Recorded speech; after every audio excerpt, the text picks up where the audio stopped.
சென்னை வேப்பேரி கால்நடை அரசு மருத்துவமனையில் முறையான சிகிச்சை அளிக்காததால் குதிரை உயிரிழந்ததாக கூறப்படுகிறது.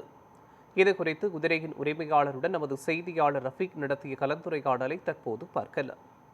சென்னை வேப்பேரியில் இருக்கக்கூடிய அரசு மருத்துவமனையான கால்நடை மருத்துவமனையில் தான் தற்பொழுது வருகிறோம். இங்கு இருக்கக்கூடிய நபர் போரூரிலிருந்து குதிரை வளர்க்கக்கூடிய நபராக இருக்கிறார். அது மட்டும் அவர்களுக்கான குதிரையின் உரிமையாளரான அவர் சென்னையில் இருக்கக்கூடிய வெப்பேரியில் இருக்கக்கூடிய கால்நடை மருத்துவமனையில் தான் இங்கே இருக்கக்கூடிய குதிரையை அழைத்து வந்துள்ளார். மற்றும் அந்த குதிரை வயிற்று வரியின் காரணமாக போதிய சிகிச்சை அளிக்காததால் தற்போது உயிரிழந்துள்ளது.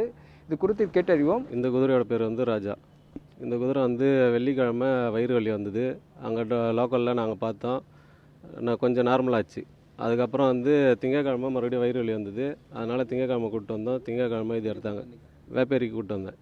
அங்கே வரும்போது டைம் 12:30 ஆயிடுச்சு. அங்கே நார்மலாக பார்க்குற இடத்துல போனேன். 1 மணிக்கு எமர்ஜென்சியில் பார்ப்பேன்னாங்க. சரின்னு சொல்லிட்டு அவ்வளோ நேரம் வெயிட் பண்ணி 2 மணிக்கு ட்ரிப்ஸு போட்டாங்க. டாடா ஏசிலேயே வச்சு ட்ரிப்ஸு போட்டு அங்கேயே தான் ஒரு ஊசி போட்டு 2 பாட்டில் ட்ரிப்ஸு போட்டு அமுச்சு விட்டாங்க.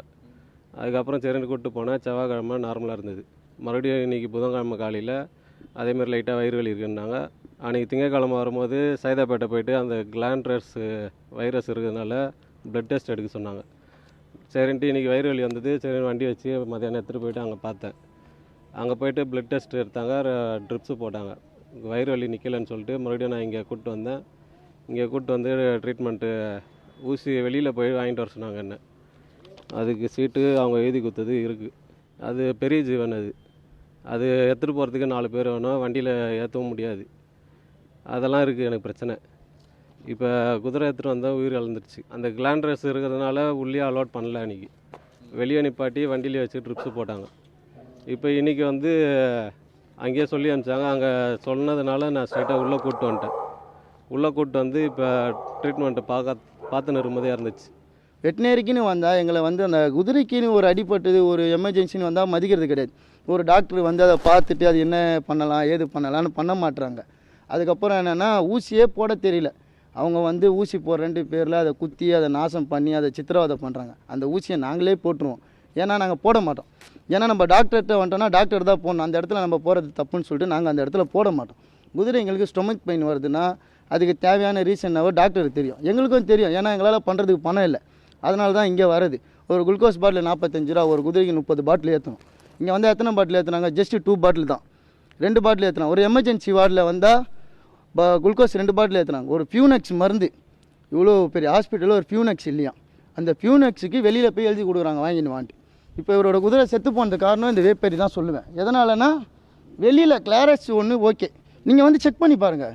குதிரை உடம்புல எதனா முட்டை இருக்குதா, எங்கன்னா அடிப்பட்டு இருக்கா, சின்னதாக பிளட்டு இல்லைனா எதனால், அது அவங்களுக்கு தெரியும்ல. ஏன் அதை பார்க்கல? அதை பார்க்காம உள்ளே விட்டுன்னு வராமல் குதிரையை வெளியிலே ட்ரீட்மெண்ட் பார்த்து குளுக்கோஸ் ஏற்றி அமைச்சு சாவச்சதே இவங்க தான். மேலும் இந்த குதிரை சிகிச்சை குறித்து இருக்கக்கூடிய ஏற்கனவே இங்கு வெப்பேரியில் இருக்கக்கூடிய கால்நடை மருத்துவமனைக்கு அழைத்து வந்த நிலையிலும் மற்றும் இங்கிருந்து இருக்கக்கூடிய மருத்துவர்கள் கால்நடை மருத்துவர்கள் தெரிவித்ததன் அடிப்படையில் சைதாப்பேட்டைக்கு அனுப்பப்பட்டு அங்கே சைதாப்பேட்டையில் இருக்கக்கூடிய கால்நடை மருத்துவமனை முறையான சிகிச்சை சரியான முறையில் சிகிச்சை அளிக்காததாலும் மறுபடியும் அந்த சைதாப்பேட்டையில் இருக்கக்கூடிய கால்நடை மருத்துவமனையிலிருந்து வெப்பேரி கால்நடை மருத்துவமனைக்கு மாற்றி அமைக்கப்பட்டு இருந்த நிலையில்தான் இந்த அலைக்கழித்தலின் காரணத்தினால தான் இந்த குதிரை உயிரிழந்ததாக தெரிவித்து வருகின்றன. அந்த குற்றச்சாட்டு முன்வைத்ததும் அல்லாமல் போதிய அளவிற்கு இருக்கக்கூடிய மருந்துகள் குறைபாடுகள் பிரச்சனைகளும் இருப்பதாகவும் தெரிவித்து வருகின்றன. குறிப்பிடத்தக்கது. நியூஸ் 7 தமிழ் செய்திகளுக்காக ஒளிப்பதிவாளர் சந்திரனுடன் செய்தியாளர் ரஃபீக்.